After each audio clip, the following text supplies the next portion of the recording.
इसमें हमने पढ़ लिया है कि लिमिटिंग रिएजेंट क्या होता है या एक्सेस रिएजेंट क्या होता है। लिमिटिंग रिएजेंट वो होता है जो कि रिएक्शन में अर्ली कंज्यूम हो जाए, और एक्सेस रिएजेंट वो होता है जो कि अनरिएक्टेड फॉर्म में भी रह जाए आफ्टर कंप्लीशन ऑफ रिएक्शन। तो अब एक न्यूमेरिकल इसी टॉपिक की बेस पे करते हैं। ये रिएक्शन गिवन है, कार्बन डाइऑक्साइड रिएक्ट करता है वाटर के साथ और इससे बनता है कार्बोनिक एसिड। फाइंड हमने क्या करना है, लिमिटिंग रिएजेंट फाइंड करना है, और ये फाइंड करना है कि मैक्सिमम प्रोडक्ट कितना बनेगा, यानी कार्बोनिक एसिड हमारा कितना बनेगा इन ग्राम, ये हमने फाइंड करना है। गिवन हमें क्या है, रिएक्शन गिवन, और साथ में ये भी बताया कि कार्बन डाइऑक्साइड 120 ग्राम है, इसको डिज़ोल्व किया गया 80 ग्राम ऑफ वाटर में। सबसे पहले सॉल्यूशन में हमने क्या करना है, क्योंकि हमने अभी टॉपिक में पढ़ लिया है कि ग्राम से तो हम फाइंड नहीं कर सकते, तो हम क्या करेंगे, ये जो ग्राम की अमाउंट है इसको कन्वर्ट करेंगे मोल्स में। फर्स्ट स्टेप हमारा होगा, ग्राम को कन्वर्ट किया जाएगा मोल्स में। अब कार्बन डाइऑक्साइड के कितना ग्राम हमें गिवन है, 120 ग्राम। तो हमने एक फार्मूला पढ़ा था, नंबर ऑफ मोल्स इक्वल होता है mass in gram divided by molar mass. ये फार्मूला हमने पढ़ा था। तो यहाँ पे ग्राम हमें कार्बन डाइऑक्साइड के गिवन है, कार्बन डाइऑक्साइड के कितने ग्राम गिवन है, 120 ग्राम। और इसका मोलर मास क्या है, मोलर मास फाइंड करने का बहुत ही आसान तरीका है, ये कार्बन डाइऑक्साइड है तो कार्बन का एटॉमिक मास हमें पता है, कार्बन का एटॉमिक मास होता है 12, एक ऑक्सीजन का होता है 16, तो यहाँ पे 2 ऑक्सीजन है, इसका बन जाएगा 32 प्लस 12, इससे आ जाएगा 44 ग्राम पर मोल। तो ये है इसका मोलर मास, 44 ग्राम पर मोल इसका आ गया मोलर मास। ग्राम ग्राम आपस में कैंसिल हो जाएंगे, हमारे पास मोल्स आ जाएंगे जो कि है 2.72 मोल्स। अब ये हमारे पास क्या है, कार्बन डाइऑक्साइड के मोल्स आ गए। दूसरा हमने क्या काम करना है, क्योंकि 2 रिएक्टेंट है, एक कार्बन डाइऑक्साइड है दूसरा वाटर है, तो वाटर के भी हमने मोल्स फाइंड करने हैं। तो बिल्कुल इसी तरीके से हमने क्या करना है, वाटर के मोल्स फाइंड करने हैं।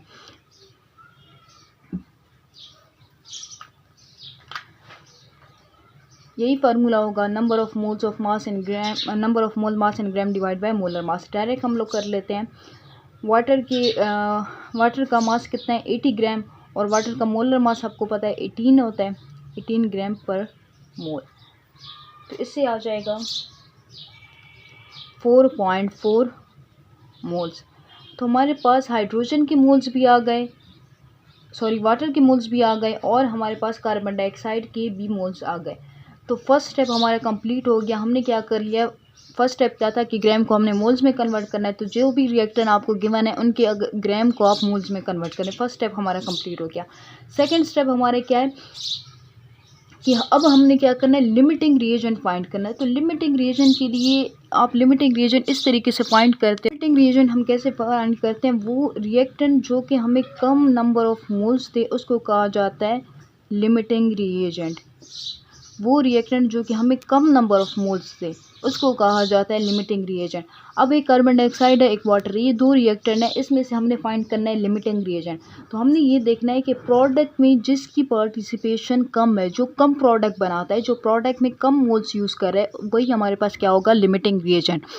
ये रिएक्शन में लिख लेती हूँ, carbon dioxide plus water change हो रहा है कार्बोनिक एसिड में। इस रिएक्शन को, ये रिएक्शन हमारे पास ऑलरेडी बैलेंस है, तो देखिए 1 मोल यहाँ पे जो कोफिशिएंट होता है वही मोल को रिप्रेजेंट करता है, कुछ भी नहीं है, तो इसका मतलब क्या है, यहाँ पे क्या होगा, 1 होगा। 1 मोल कार्बन डाइऑक्साइड, 1 मोल वाटर आपस में रिएक्ट करके कितने मोल कार्बोनिक एसिड बना रहे हैं, 1 मोल। यानी 1 मोल कार्बन डाइऑक्साइड की पार्टिसिपेशन कितनी है कार्बोनिक एसिड में, 1 मोल है। 1 मोल कार्बन डाइऑक्साइड 1 मोल कार्बोनिक एसिड बनाता है। तो इसी तरीके से 1 मोल वाटर मॉलिक्यूल की कितनी पार्टिसिपेशन है, उसकी भी 1 मोल कार्बोनिक एसिड ही बनाता है। अब इम्पॉर्टेंट चीज़ ये है कि हमने फाइंड कर लिया था कि कार्बन डाइऑक्साइड के 120 ग्राम से कार्बन डाइऑक्साइड के कितने मोल्स बन रहे थे, 2.72 मोल्स बन रहे थे, और वाटर के जो मोल्स थे वो थे 4.4 मोल्स। कार्बन डाइऑक्साइड के 2.72 मोल्स बन रहे थे, वाटर के 4.4 मोल्स बन रहे थे। तो हमने ये बैलेंस केमिकल इक्वेशन से ये देख लिया कि 1 मोल कार्बन डाइऑक्साइड 1 मोल कार्बोनिक एसिड ही बनाता है। इसी तरीके से 1 मोल वाटर कितना कार्बोनिक एसिड बनाता है, 1 मोल कार्बोनिक एसिड ही बनाता है। तो अब कार्बन डाइऑक्साइड के अगर 2.72 मोल्स हैं, यानी कार्बन डाइऑक्साइड के अब कितने मोल्स हैं, 2.72 मोल्स कार्बन डाइऑक्साइड है, तो इससे कितना कार्बोनिक एसिड बनेगा। सिंपल है, अगर 1 मोल कार्बन डाइऑक्साइड 1 मोल कार्बोनिक एसिड बना रहा है तो 2.72 मोल्स कार्बन डाइऑक्साइड कितने कार्बोनिक एसिड बनाएंगे, 2.72 ही बनाएंगे। तो ये भी कितने कार्बोनिक एसिड बनेंगे, 2.72। यानी सिंपल सी एग्जांपल मैं दे देती हूँ, अगर एक टॉफ़ी की प्राइस जो है वो 1 रुपीज़ है, तो 20 टॉफ़ी की प्राइस क्या होगी, 20 टॉफ़ी की प्राइस भी 20 रुपीज़ होंगी। सिंपल, बिल्कुल इसी तरीके से अगर 1 मोल कार्बन डाइऑक्साइड 1 मोल कार्बोनिक एसिड बना रहा है तो 2.72 मोल कार्बन डाइऑक्साइड भी कितने कार्बोनिक एसिड बनेगा, 2.72 कार्बोनिक एसिड। बिल्कुल इसी तरीके से अगर 1 मोल वाटर मॉलिक्यूल जो है वो 1 मोल कार्बोनिक एसिड बना रहा है तो 4.4 मोल्स कितने बनाएंगे, ये भी 4.4 मोल कार्बोनिक एसिड बनाएंगे। तो अब हमने देखना है, यहाँ तक हमारा क्वेश्चन सॉल्व हो गया। तो अब देखिए 1 मोल कार्बन डाइऑक्साइड की जो पार्टिसिपेशन है वो है 2.72, जबकि वाटर की पार्टिसिपेशन है 4.4 मोल। तो मैंने कहा था जो हमारा लिमिटिंग रिएजेंट वो होता है जो कि जिसकी least number of moles reaction में पार्टिसिपेट हो, जिसकी कम से कम least number of moles reaction में यूज़ हो, उसको कहा जाता है लिमिटिंग रिएजेंट। तो अब कार्बन डाइऑक्साइड के जो मोल्स हैं वो है 2.72, जबकि वाटर के जो मोल्स हैं वो है 4.4। तो यहाँ पे जो हमारा लिमिटिंग रिएजेंट होगा वो कार्बन डाइऑक्साइड होगा, क्योंकि इसके नंबर ऑफ मोल्स जो है वो कम यूज़ है। कार्बन डाइऑक्साइड हमारे क्या हो जाएगा, लिमिटिंग रिएजेंट। अब हमने अगले पॉइंट की तरफ जाना है, वो क्या है, calculate the maximum amount of the product form. आपने प्रोडक्ट जो आपका कार्बोनिक एसिड बना है उसकी आपने अमाउंट फाइंड करनी है, लेकिन ग्राम में। ये तो हमारे पास मोल्स में आ गई, दोनों जो कार्बोनिक एसिड की अमाउंट है ये मोल्स में, हमें हमसे मोल्स में नहीं मांगी, ग्राम में मांगी है फर्स्ट। और सेकंड पॉइंट ये है कि आपने फाइंड करनी है मैक्सिमम अमाउंट। अच्छा, यहाँ पे बहुत सारे स्टूडेंट के माइंड में ये होता है कि अब ये देखिए यहाँ पे 4.4 मोल्स कार्बोनिक एसिड बना है और यहाँ पे बना है 2.72, तो मैक्सिमम अमाउंट का मतलब है कि हमने 4.4 लेना है, लेकिन ये गलत है। मैक्सिमम अमाउंट हम इस चीज़ से जज नहीं करते कि मोल्स कितने हैं। हमें देखिए, ये अगर कार्बन डाइऑक्साइड हमारा लिमिटिंग रिएजेंट है तो यहाँ पे वाटर क्या होगा, ऑब्वियसली अगर वो लिमिट है तो ये क्या होगा, एक्सेस रिएजेंट। तो वाटर हमारा एक्सेस रिएजेंट है। एक्सेस रिएजेंट वो होता है जिसके कुछ ना कुछ मोल्स अनरिएक्टेड फॉर्म में रिएक्शन में रह जाएं। इसका मतलब है ये जो 4.4 मोल्स है ये कम्प्लीटली यूज़ तो नहीं हुई रिएक्शन में, इसमें से कुछ ना कुछ अमाउंट जो है वो हमारे पास रिएक्शन में अनयूज है, यानी 2.72 ही इसमें, क्योंकि अगर इसका 1 मोल चाहिए तो 2.72 मोल्स वाटर की रिएक्शन में यूज़ हुए हैं। बाकी ये टोटल 4.4 है, रिएक्शन में सिर्फ इसके 2.72 मोल्स यूज़ हुए हैं। तो हमारे पास जो मैक्सिमम प्रोडक्ट बनेगा वो 4.4 मोल से हमने नहीं देखना, वो हमने 2.72 मोल से देखना है। अगर आपको अभी भी कन्फ्यूजन है तो मैं रिपीट कर देती हूँ। देखिए, हमने पढ़ा है कि यहाँ पे क्वेश्चन में कहा है कि मैक्सिमम अमाउंट आपने फाइंड करनी है। अब मैक्सिमम अमाउंट फाइंड करनी है कार्बोनिक एसिड की, वो भी ग्राम में। तो हमारे पास अमाउंट तो आ चुकी है कार्बोनिक एसिड की, लेकिन जो अमाउंट आई है वो हमारे पास किस में आई है, 2.72 मोल्स कार्बोनिक एसिड और 4.4 moles carbonic acid. Amount I है लेकिन मोल्स में आई है। तो पहले हमने इसको कन्वर्ट करना है ग्राम में, लेकिन अब ग्राम में इसको कन्वर्ट करें या 4.4 को कन्वर्ट करें, तो हमारे माइंड में होता है कि हमने 4.4 को कन्वर्ट करना है क्योंकि हमारे पास मैक्सिमम अमाउंट है। लेकिन वाटर यहाँ पे एक्सेस रिएजेंट है। एक्सेस रिएजेंट वो होता है जो कम्प्लीटली रिएक्शन में यूज़ ना हो, कंज्यूम ना हो। तो इसके मोल्स जो रिएक्शन में यूज़ हो रहे हैं, जो हमने लिए हैं 4.4 मोल्स है, लेकिन रिएक्शन में इसके टोटल कितने मोल्स यूज़ हो रहे हैं, 2.72 मोल्स यूज़ हो रहे हैं। अगर कार्बन डाइऑक्साइड के 1 मोल के लिए कार्बन डाइऑक्साइड के 1 मोल के लिए वाटर की जो मोल चाहिए वो 1 मोल चाहिए, तो कार्बन डाइऑक्साइड के 2.72 मोल्स के लिए वाटर के कितने मोल चाहिए, वो भी तो 2.72 चाहिए।